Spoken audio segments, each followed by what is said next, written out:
Picture this. You wake up, groggy, expecting your cozy bed and morning coffee. But instead, you're on a straw mattress that smells like damp earth and livestock. Welcome to the Middle Ages, specifically the 14th century. You're not a knight or a noble. You're a peasant, and your survival odds for just one day are about to be tested. Spoiler, it's not pretty. Let's dive into the gritty reality of medieval life and see if you'd make it through 24 hours. You roll off your lumpy bed, hoping for a hot shower to kickstart your day. Nope. Your bathroom is a corner of the room with a chipped chamber pot. Need to wash your face? You'll have to trek to a nearby stream, lugging a wooden bucket. That water, it's a murky soup of animal waste, mud, and who knows what else. One wrong sip could mean dysentery, which killed countless medieval folks. Toilet paper? Dream on. You're wiping with leaves, a scrap of wool if you're lucky. Or, brace yourself, your hand. Public latrines, if they exist, are open pits, buzzing with flies, where you squat next to your neighbors. In towns, people shout, "Look out below," before dumping their waste from windows. Step carefully, or you're wearing someone's breakfast. The smell? Imagine a mix of rotting food, human waste, and unwashed bodies. Medieval cities were described as stinking hells for a reason. Hunger hits, but there's no fridge to raid. Your breakfast is a chunk of rock-hard bread made from barley or rye, often mixed with dirt or worse, ergot, a fungus that caused hallucinations or death. Historians link ergot poisoning to medieval dancing plagues, where people danced uncontrollably until they collapsed. Bread was 80% of a peasant's diet, about 2-3 pounds daily, but it was a far cry from your artisanal sourdough. Want something more? Maybe you get pottage, a watery stew of cabbage, onions, or whatever scraps are around. Meat?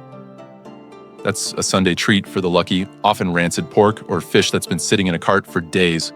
No refrigeration meant food spoiled fast, and intestinal parasites were basically a rite of passage. Spices to mask the rot were for the rich, so you're choking down plain, gritty mush. Oh, and water's too risky to drink. Everyone, even kids, downs weak ale instead.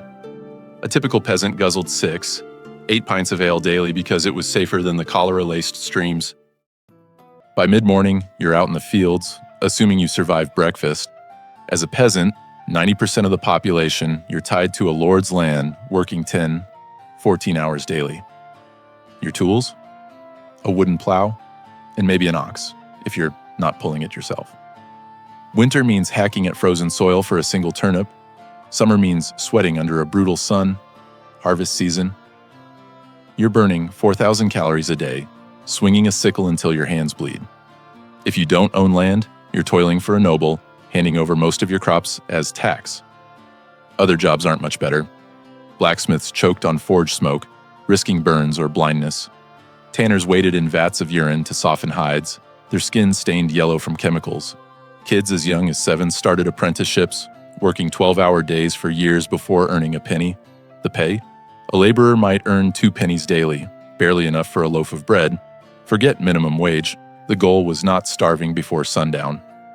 By noon, you've got a headache from dehydration and hunger. Good luck finding relief. Medieval medicine was a nightmare. Got a toothache?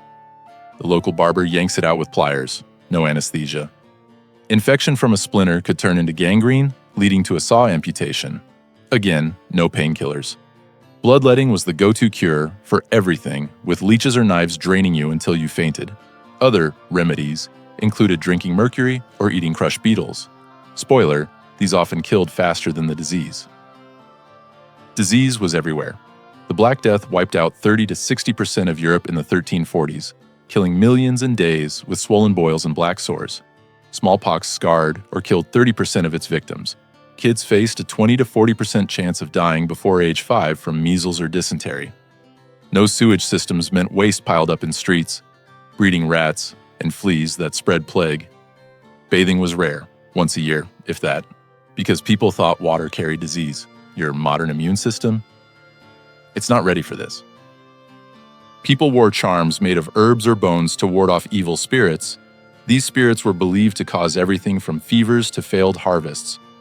According to medieval sources, Around 80% of peasants carried these amulets, often blessed by a priest. The church sold documents called indulgences, which promised forgiveness of sins in exchange for money. These sales were so profitable that, by the 1400s, some clergy earned more from indulgences than from tithes. Even games were dangerous. Archery contests were popular because lords wanted peasants ready for war, but a stray arrow could kill a spectator. One record from the 1350s tells of a child accidentally impaled during a village match. Gambling was another form of entertainment. Dice or primitive card games were played in taverns. Losers often paid with fists. Unpaid debts could land you in the stocks, where you might be pelted with stones in public shame. Some games, like early football, which resembled ruleless rugby, were so violent that the king eventually banned them for causing too many deaths. As evening falls, you're exhausted, but safety's not guaranteed. A cut from a rusty tool could mean tetanus. A rat bite could bring typhus. Women faced a 20% chance of dying in childbirth, with no sterile tools or pain relief. Justice? Non-existent for peasants. Steal a loaf of bread, and you're hanged or branded. Question the church, and you're burned as a heretic. Women accused of witchcraft, often just healers or outsiders, were drowned or burned.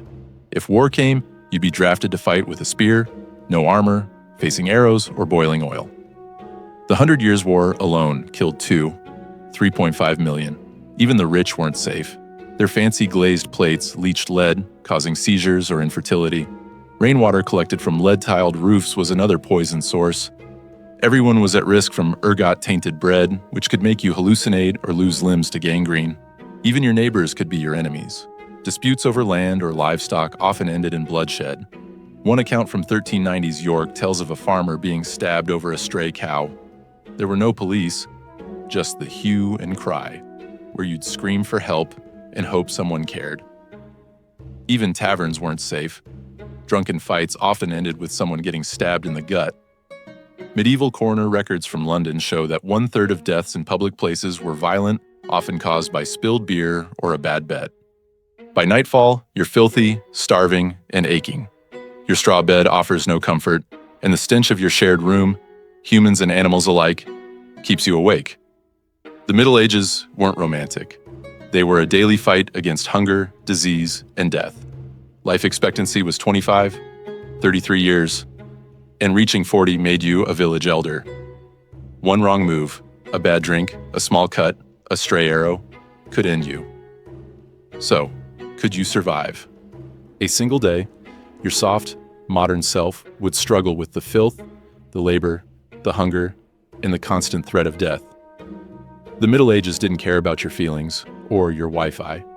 They were a brutal test of endurance, and most failed.